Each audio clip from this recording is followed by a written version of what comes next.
It all started on a rainy Friday night, the kind of night where everything feels heavier than it should. The sky was crying, the thunder loud enough to shake your insides, and I remember sitting quietly in the back seat of my mom's car, staring out the window as the city lights blurred behind the raindrops. We were heading to my uncle's house. My mom had some urgent work out of town and didn't want to leave me alone, so she dropped me off there, promising she'd be back by Sunday evening. At the time, it felt like just another weekend, nothing out of the ordinary. But I had no idea that what was waiting for me behind those familiar doors would change the way I looked at my family, love, and trust forever. My uncle, David, was the kind of man people naturally liked. Charming, funny, always smiling. He wasn't really my blood uncle, more like my mom's best friend from college, but growing up, he had always been around. He'd babysit me sometimes when I was younger, and even as I got older, he remained in the background like a friendly shadow. His wife, Jenna, was beautiful, soft-spoken, and always welcoming. They looked like the perfect couple on the outside. The kind you see in photos and wonder how they keep it all together. But looking back now, I should have known, things aren't always as picture-perfect as they seem. That night started with takeout, old movies, and harmless laughter. Jenna was working late, so it was just me and Uncle David at home for the first few hours. I didn't think much of it. I had always been comfortable around him. We talked about everything, school, relationships, life. He made me feel heard, like what I said mattered. But slowly, something in his tone started to shift. Not in a way that was obvious at first. Just little things, strange pauses, longer stares, compliments that felt too personal. I brushed it off. Maybe I was overthinking. Maybe it was just the storm outside messing with my mind. But as the night got deeper and quieter, I could feel something unspoken hanging in the air. A tension I didn't know how to name. My heart was pounding, not from fear, but confusion. It was like something invisible had entered the room and wouldn't leave. I kept trying to focus on the movie playing, but I wasn't really watching anymore. I was reading his eyes, his body language, and trying to understand why everything suddenly felt so different. Why the man I had trusted all my life now felt like a stranger. And then, something happened. Something small but powerful enough to make my world stop for a moment. It wasn't loud or dramatic. In fact, it was subtle, so subtle that if someone else were in the room, they might have missed it. But I didn't. I felt it. I saw it. And in that exact moment, my entire perception of Uncle David, of that night, of myself, began to unravel. What followed wasn't just one incident, it was the beginning of a spiral. A crack in the glass that had once been my picture-perfect understanding of family and trust. And what I discovered in the days that followed left me questioning everything I thought I knew. The next morning, everything felt off. I woke up early, even though I hadn't slept much. My mind kept replaying the way Uncle David looked at me before I went to bed. It wasn't just a glance, it lingered, like he was thinking something but didn't say it out loud. It left me restless, second-guessing everything. I told myself I was overreacting. Maybe I was tired. Maybe he was just being kind in his usual way and I was reading too much into it. But deep down, I knew something had shifted. When I stepped into the kitchen, he was already there, making breakfast like nothing had happened. He greeted me with his usual warmth, smiled, and poured me some coffee. I hesitated before sitting down. It was strange, how someone could seem so normal on the surface while your entire gut told you something was wrong underneath. We ate in silence for a bit. I tried to focus on the scrambled eggs, on anything but the uncomfortable thoughts running through my head. Later that day, Jenna came home early. Her presence brought some relief, but it also brought more confusion. Watching the two of them interact was like watching a play. Everything seemed too perfect. She kissed him on the cheek, told him about her day at the clinic, and he listened like the ideal husband. But I could see it now. The little cracks in their smiles. The quick glances they exchanged that didn't match their words. The tension wasn't just between me and Uncle David, it was between them too. I spent most of the afternoon in the guest room, pretending to read a book, but really, I was trying to make sense of everything. Questions kept spinning in my head. Was I imagining it all? Was I the problem for feeling uncomfortable? Or was there something deeper going on in that house, something hidden behind closed doors and polite conversations? That night, I overheard a quiet argument between them. Their voices were low, but sharp. I couldn't make out all the words, but I heard enough to know it was serious. "You said this was under control," Jenna whispered harshly. And then silence. I held my breath, trying to connect the pieces, but they didn't make sense yet. I didn't know it then, but that weekend would uncover truths no one in that house was ready to face. And what I'd come to find out about Uncle David, it would shatter far more than just my sense of comfort. That night, I barely slept again. My mind was racing, trying to understand what Jenna meant when she said, "You said this was under control." It didn't make sense. Was she talking about their marriage? A personal issue? Or was it about me? I didn't want to believe that. But once a seed of doubt is planted, it's hard to ignore. Every interaction, every word, starts to feel like a clue. I kept telling myself I was being dramatic, but deep down, something wasn't adding up. The next morning, I pretended everything was fine. I smiled, joined them for breakfast, and even laughed when Uncle David made one of his usual dad jokes. But I was watching. Observing every move. And I started noticing things I had never paid attention to before. Like how Jenna avoided eye contact when he touched her shoulder. Or how he got quiet whenever the phone rang. Something was off, and I couldn't shake the feeling that this perfect picture of a family was hiding something darker. Later that day, Jenna asked me to go with her to the grocery store. It was just the two of us in the car, and for the first time, she seemed tense, different. She asked if everything was okay. I nodded. She smiled, but it was forced. Then she said something I wasn't expecting. "If you ever feel uncomfortable, you can talk to me. About anything." She didn't look at me when she said it. She just kept her eyes on the road, her knuckles tight on the steering wheel. I wanted to ask her what she meant, but I couldn't. My throat tightened, and the words never came out. Back at the house, Uncle David was on the phone when we walked in. His voice dropped the second he saw us. I couldn't hear the other person, but he ended the call quickly. Jenna asked who it was, and he said work stuff, but I noticed his hand shaking slightly as he set the phone down. Something about that moment felt heavy, like they were both walking on eggshells and pretending it was normal. That evening, I stayed in my room with the door locked. I didn't feel safe. Not physically, but emotionally. I was caught in a web of confusion, secrets, and subtle behaviors that didn't fit the man I thought I knew. And deep down, I feared that the truth wasn't just going to hurt, it was going to change everything. By Sunday morning, the air in the house felt different. Heavy. Silent in a way that made every small sound echo. I knew my mom would be arriving later that evening, but instead of feeling relief, I felt a strange sense of dread building up. Something inside me kept whispering that whatever was going on here, it wasn't over yet. If anything, it felt like it was reaching a breaking point. Uncle David tried to keep things normal. He offered to take me out for lunch, said it would be nice to have some time to talk, just the two of us.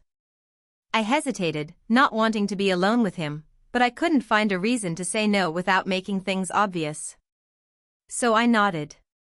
We got into his car, and the whole drive was filled with awkward silence and forced small talk. He asked how school was going, if I was seeing anyone, if I needed help with anything. But behind his words, there was something else, like he was measuring my reactions, trying to gauge what I knew. We pulled into a quiet diner. The place was nearly empty. He ordered coffee, I ordered tea, and we sat across from each other, pretending this was a regular outing. But my heart wouldn't slow down. I couldn't forget the phone call I overheard. Jenna's strange warning.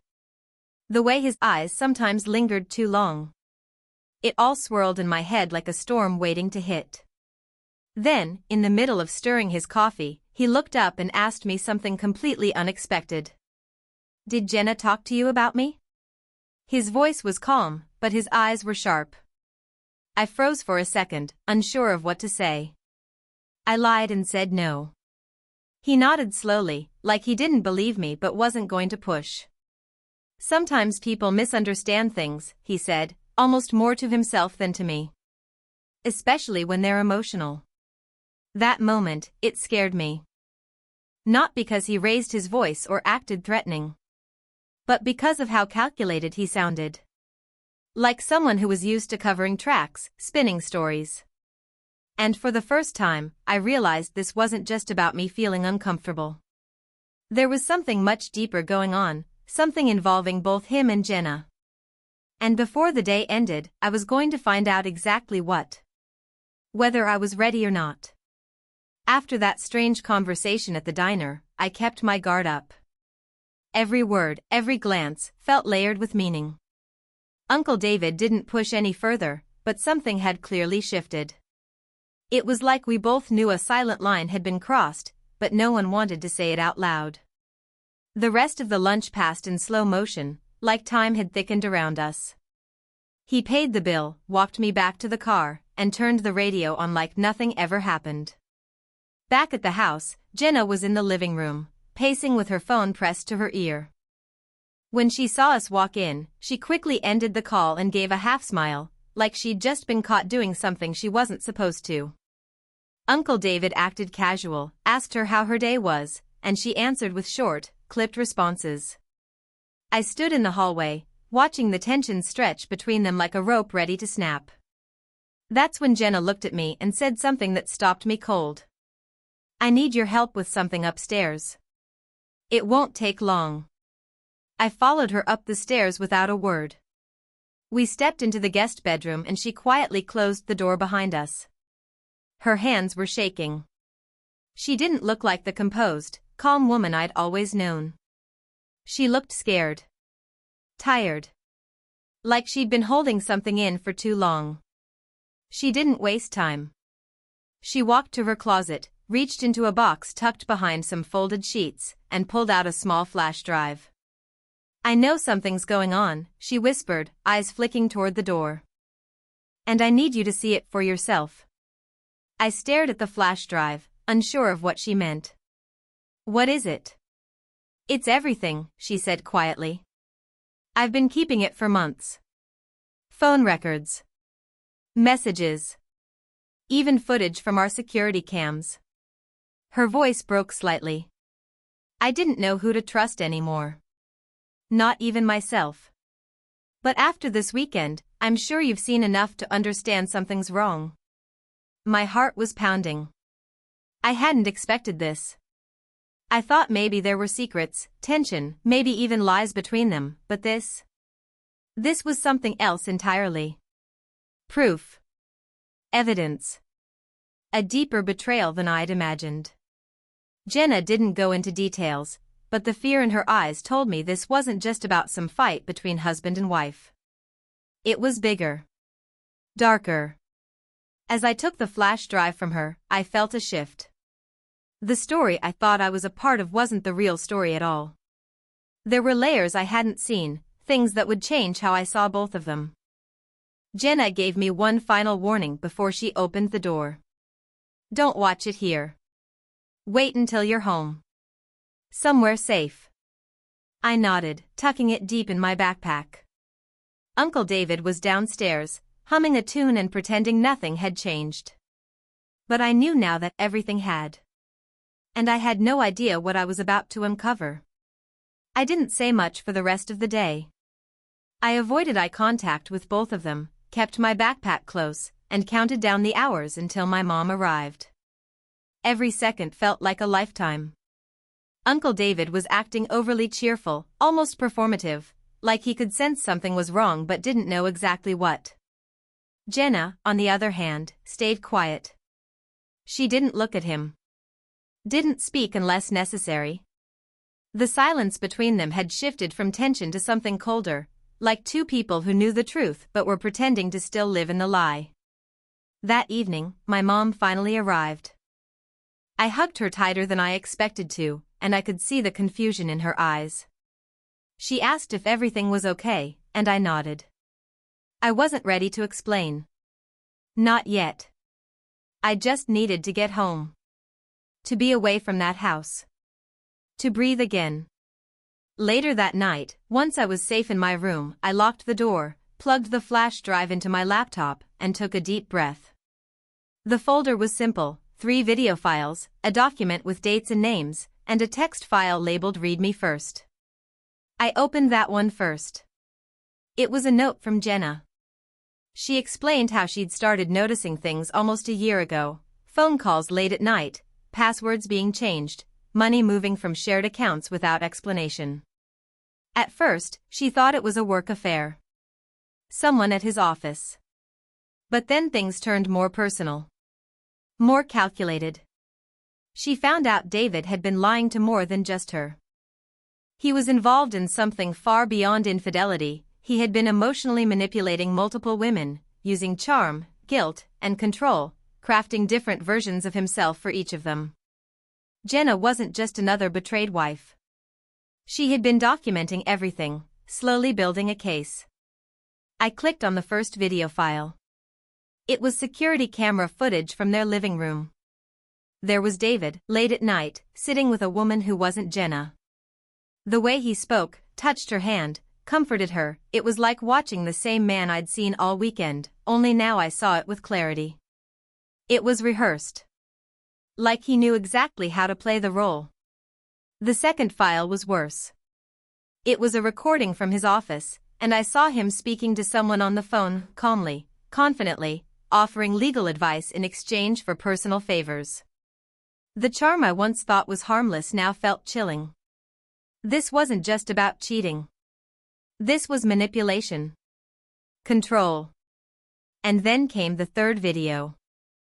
A hidden camera clip, this one from the hallway upstairs, capturing Jenna confronting him. She accused him of gaslighting her, lying to everyone, including me. And in that clip, he said something that made my blood run cold. "She won't believe you. She trusts me too much." That's when it all made sense. But just as I thought the worst had already been uncovered, I noticed one last file had appeared, one that hadn't been there before. It was a screen recording, taken from just 2 hours earlier, remotely uploaded, of him logging into my email account. My hands were shaking as I stared at the screen. The recording showed Uncle David, just earlier that day, sitting at his desk, logging into my email. He knew my password. I had used his computer once last year and must have forgotten to log out. That small mistake gave him access to everything: my messages, my private thoughts, even things I had written but never sent. It was like he was preparing for something. Covering his tracks. Making sure if anything ever came out, he'd be one step ahead. In that moment, all the confusion I had felt over the weekend turned into sharp, clear understanding. He hadn't just made me uncomfortable. He had been playing a quiet, dangerous game, carefully managing how people saw him, including me. The charm wasn't kindness. It was strategy. I immediately backed everything up onto a secure drive and disconnected the flash drive. I knew I had to tell someone. Keeping it to myself wasn't an option anymore. The next morning, I sat down with my mom and told her everything. Every detail, from the odd behavior, to Jenna's warning, to the files on the flash drive. She didn't say a word for a long time. Then she got up, called Jenna, and within a few hours, they both drove to the local authorities. I stayed home, numb, watching the pieces start to fall into place. The investigation moved faster than I expected. Jenna had already filed a private complaint a few weeks earlier, but now with the new evidence, including the videos and the unauthorized access to my account, the case took a serious turn. Uncle David was brought in for questioning. He didn't resist, but I could tell from the look on his face in the news photo that he never thought things would go this far. He underestimated us. In the weeks that followed, the truth came out. Multiple women stepped forward. Different stories, same pattern. Emotional manipulation. Exploitation. Betrayal wrapped in a smile. And through it all, I kept thinking about that night, how one uncomfortable moment opened the door to a hidden life I never would have believed if I hadn't seen it myself. Looking back, the most painful part wasn't just the betrayal, it was how much I trusted him. How easy it was to confuse charm with character. But this experience taught me something I'll never forget. Trust should never be blind. And when your instincts whisper that something's off, don't silence them, listen. Speak up. Ask questions. Because sometimes, the people who seem the safest are the ones hiding the darkest truths. This wasn't the story I thought I'd be telling. But it's one that matters. Because behind closed doors, behind smiles and good reputations, sometimes lies the kind of betrayal that doesn't leave bruises but breaks something inside. And maybe, by sharing this, someone else will trust their gut before it's too late. 31.